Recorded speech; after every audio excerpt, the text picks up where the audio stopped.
Good afternoon. I'm John Hart, the co-founder of C3 Solutions, the Conservative Coalition for Climate Solutions, and I'm the editor of our news magazine, C3.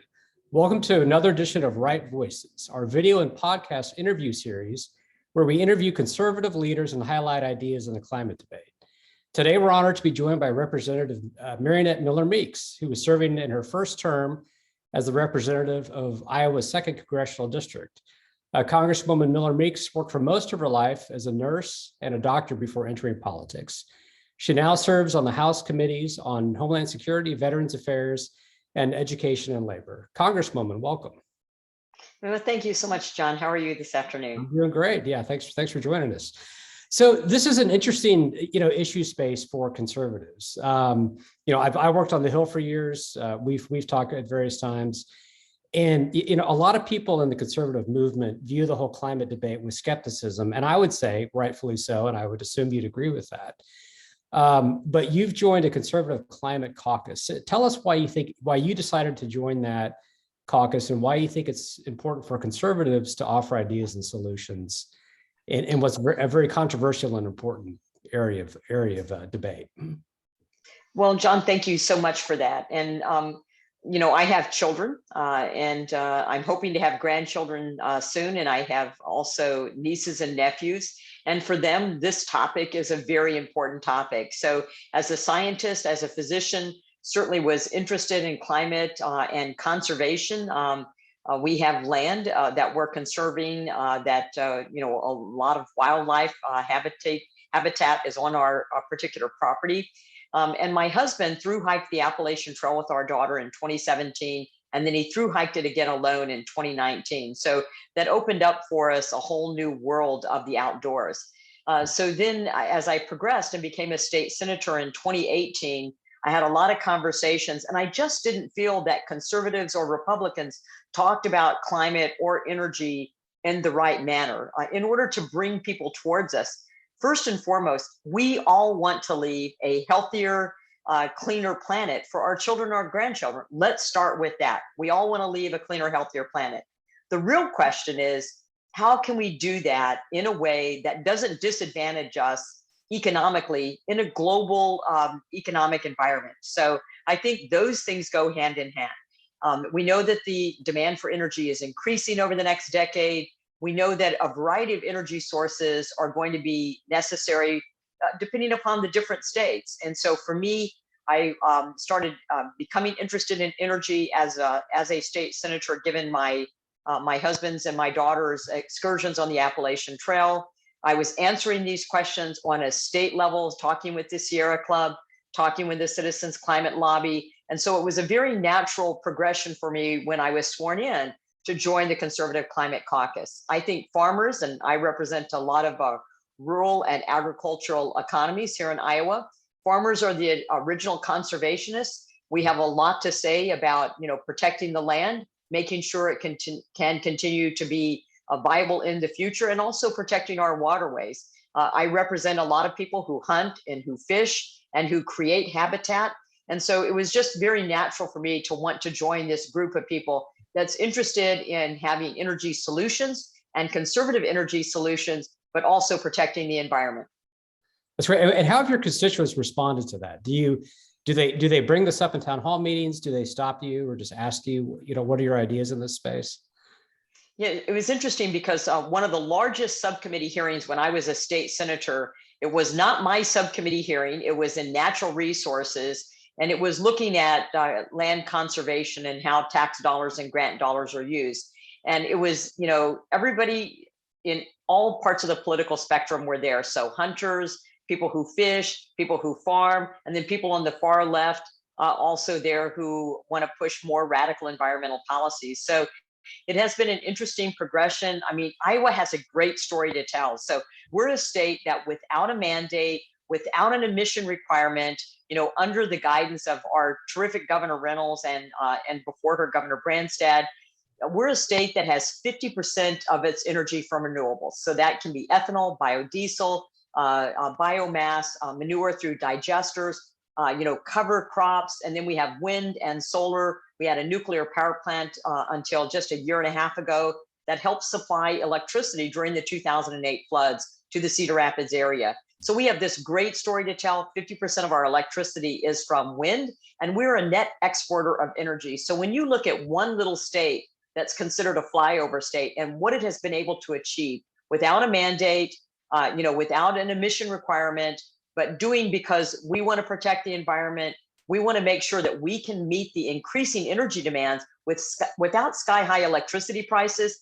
We have a great story to tell in Iowa, and that's something to me that can be modeled in every state in the union. Not a one-size-fits-all, centralized government philosophy of what we should do, which, by the way, this administration does not have an energy policy. It's one thing to say you want, the numbers of electric vehicles to be on the road by such and such a time, but that is not an energy policy. That is not an overall strategy of how to get there and how to incrementally get there without having brownouts like they do in California or Europe, and without having the sky-high energy prices that we see right now that are just crippling our rural areas and crippling our economy and hurting American families.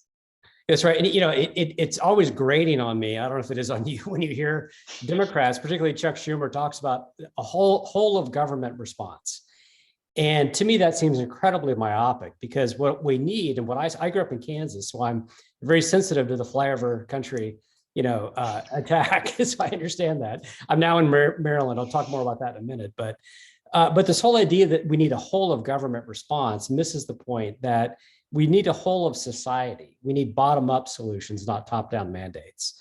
And I'd love to hear more about your land, because as I'm looking out my window, I'm looking at the Appalachian Trail. So I live in a valley near the Potomac, near Harper's Ferry, and I'm on a farm, got 62 acres that I take care of. But tell me more about your property and your land, and how that's just your story of how that shaped your thinking and perspective on this. Well, first and foremost, the Harper's Ferry area, that area is just phenomenally beautiful. We spent a lot of time there because that was the midway point on the Appalachian Trail. So I love that area. It's just a great place to be. So we have 50 acres. It's right at the city-county line. And, we have, if there was farming here, we still have a neighbor who does hay. So he'll cut and gather the hay, and then he gives it away to a person who raises horses. So we renew in that way. And then the rest of it is in forest. So we have deer, we have wild turkey, we have fox. I've had a bobcat on the property, a gray wolf. We had 2 albino turkeys. So we feed the birds. We've got butterflies, you name it. We do have the pesky squirrels and raccoons who come up and try to get all the bird seed. So that's a net negative when it comes to wildlife. But we love being on acreage, and it's where I center myself. It's where I get re-energized. It's where I come back from. And my parents also had property in Oklahoma, and I purchased that property from my siblings. So I have 40 acres down in Oklahoma as well. They're not making more land. And as you said, all of us want to leave a cleaner, healthier planet for our children, our grandchildren. We want to enjoy it.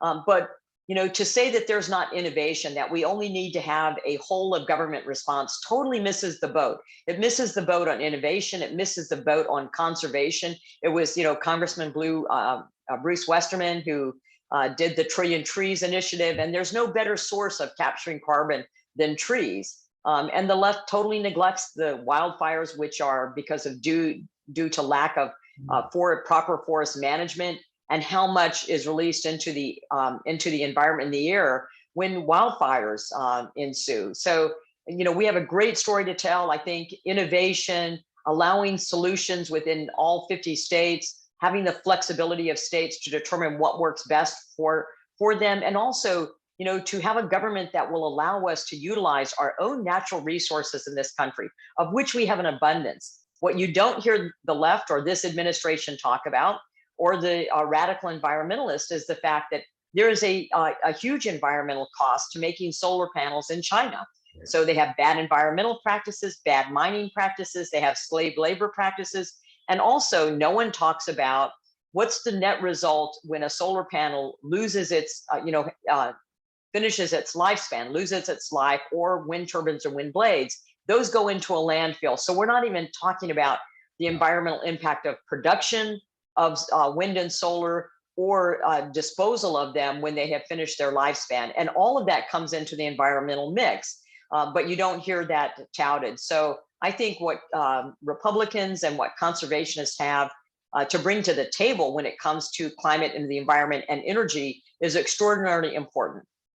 Well, that's a great pivot, because I want to spend a couple minutes talking about Russia and Ukraine and the whole idea that we need to tackle this on a global level. And one of the ironies that I see in this debate is that the far left, they actually tend to be climate isolationists. They sell this idea that if America only would unilaterally embrace the Green New Deal, the sea levels would recede, the temperatures would recede. And that's not good science. That's actually anti-science, because it's selling an idea that isn't true, where most of the emissions now are coming from China. And I was actually just in Warsaw, Poland, and Tbilisi, Georgia, and I met with a lot of Ukrainian refugees and talked to other thought leaders and folks in civil society out there. And there is a lot of anger and frustration at Western Europe for really, if we want to know what the Green New Deal leads to, it leads to what we saw in Europe, where Europe chose to depend on Russian gas because they wanted to appease their green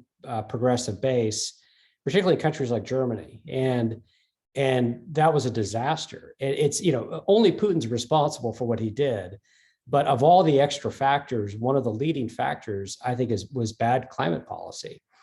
And as I talk to farmers where I live now, is they're very in touch with food prices. And I assume the same is true in Iowa. And it's important to dispel that myth that people in rural areas are not these country bumpkins who aren't in touch with global affairs. So maybe you could give your perspective on how Russia's invasion of Ukraine has changed just the energy debate itself, and how people are thinking about that in Iowa that you talk to all the time. Well, I'll emphasize one of the points you made about our farmers and our agricultural community. People in Iowa are extremely well informed. So they're very aware that this, the Biden administration and my Democrat opponents' attack on the oil and gas industry has led to sky-high fertilizer prices and also a reduction in imports of fertilizer. So that's going to hurt our agricultural economy, and it's going to hurt food prices come this summer. So food prices are already high. Gasoline prices are already high, but food prices are going to go up, not only because Ukraine's not producing, but because we have a lot of concerns about what we're going to be able to produce this year. So you're correct. They're very aware of what's happening, and they're very aware of what's happening globally. And, an interesting dynamic we have pointed to for years, almost all of my adult life, we talked about as a nation becoming energy independent. 2 years ago, we were energy independent. And in the short course of 18 months, the Biden administration has taken us from being energy independent to once again being energy dependent. We know that the demand for electricity and energy is only going to go up over the next decade. It is not going to decrease. And the Biden administration and my Democrat opponent, they're doing the same thing that Europe has done. And they want to export the things that are environmentally less friendly, and pretend that they're virtuous and that they're getting the bulk of their electricity from wind and solar. So Europe reduced their oil and gas production. They didn't do fracking. They're sitting on billions of natural gas, billions of BTUs of natural gas and of oil, barrels of oil. But yet, in order to push their emission standards and their climate agenda, what they did was to adopt certain regulations to favor certain energy industries in Europe, but import oil and gas from Russia in order to make up for what they were lacking. We're trying to do, the Biden administration is doing the same thing here. What we need is an energy policy that is incremental, that has a glide path, that gets us to less carbon intensive sources, but utilizes liquid fuels, understands the benefit of liquid fuels, especially in rural areas, especially when you're traveling a long distance. I mean, I was at on an oil platform out in the Gulf with Minority Whip Scalise. And when I was there, and the day before we'd had bad weather and rain, and I was thinking, when I was in Texas and lived in Texas, and there were times I would be down at the coast and we would have to evacuate Padre Island in order to, because of a hurricane, and we'd have to go inland.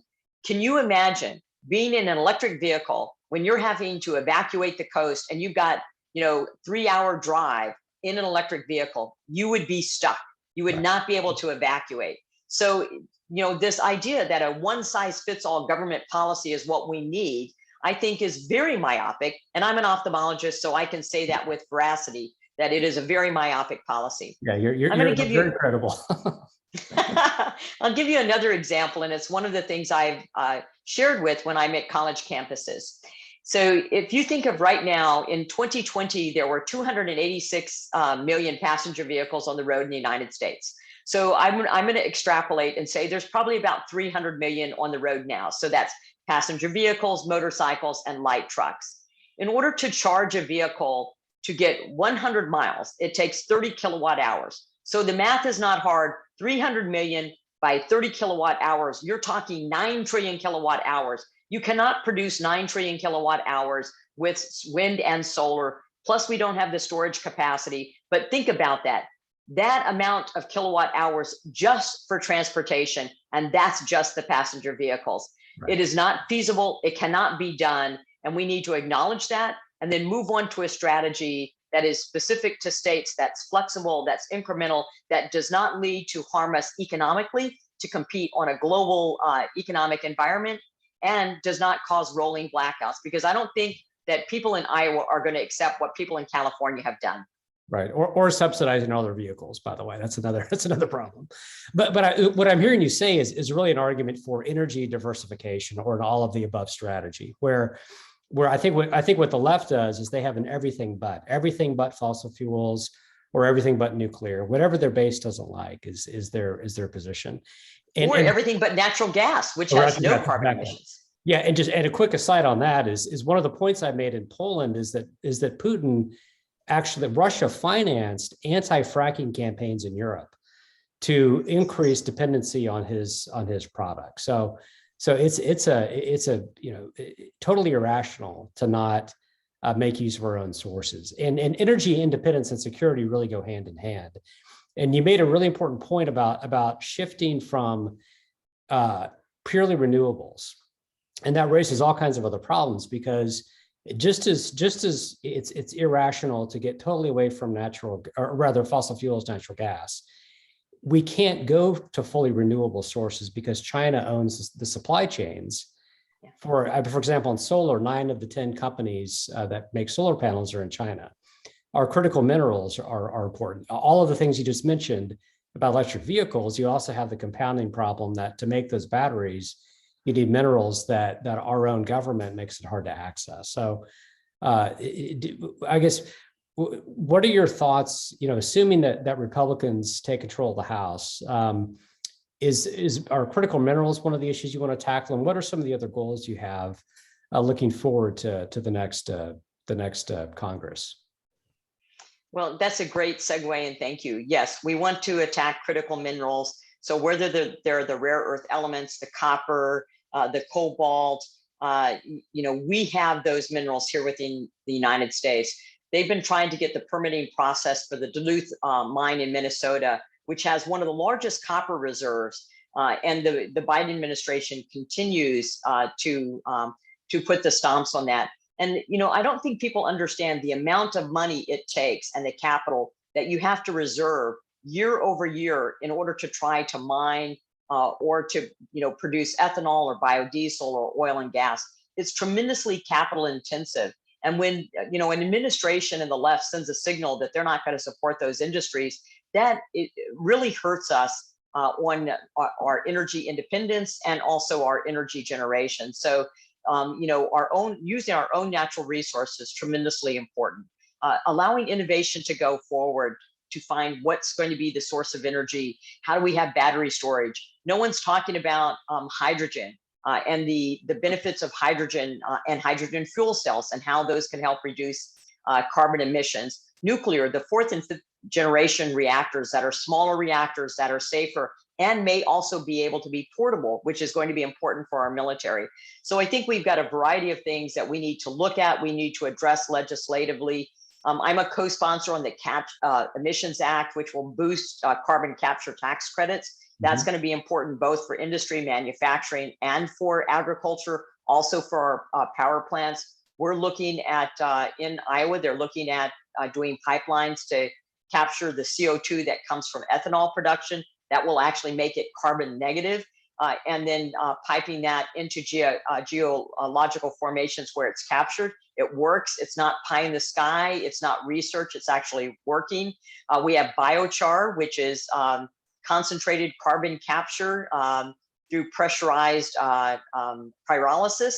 And it also helps to reinvigorate marginal soils. So, there's a variety of things that we're doing in Iowa and around the nation that I think are extremely productive and helpful and very innovative. So the Access 45Q Act, which allows construction to begin using the 45Q tax credit. So I think that we can innovate, we can develop new sources, and the United States can absolutely lead on this. And I think that's one of the things that we found when we went to COP26, talking about nuclear, talking about innovations, and talking about setting the standards for the world that actually recognize what are the manufacturing processes that go into making solar panels. So taking into the spectrum the entire production cycle. We know that here in the United States, our natural gas is 40% cleaner. Our steel is 45% cleaner than steel made anywhere around the world. So why wouldn't we want to utilize those products that are cleaner and safer and healthier for our planet? At the same time, it helps our own economy. That's fantastic. I think what you're articulating too is the message we took to COP26, which is that free economies are clean economies. And I know we shared with you a report that Nick Loris wrote that showed that there's a correlation between economic freedom and environmental performance, that free economies are twice as clean. And at the end of the Cold War, the example I often give is when the Berlin Wall came down, it wasn't just a physical wall. There was literally a line of soot between East and West. And we see this pattern repeated over and over again. And the authoritarian totalitarian regimes right now, Russia and China, they're not interested in people's health and well-being. A person that uses, cluster munitions does not care about carbon emissions. So I think we need to have our eyes wide open and be fearless about supporting economic freedom. And I'm encouraged by the work you're doing and grateful for your leadership in this space. Well, we're grateful to have you there, amplifying our voices and helping to get this message out that we as conservatives, that we as Republicans know that the market works. We know that economic freedom and innovation go hand in hand, and that when we're talking about emissions and we're talking about a cleaner, healthier planet, that it is global, and reducing emissions alone, which we know the United States has reduced emissions greater than any other country. And part of that is what we've done in our own energy revolution, that that has to be matched by other countries that also have advanced economies. And China and Russia and India certainly have advanced economies well enough that they can have to undergo emission standards as well as other countries. That's right. Well, Congresswoman, thank you so much for your time. And again, this has been John Hart with C3 Solutions Right Voices interview series. You can follow us at c3newsmag.com and look forward to joining you again next time. Thank you so much.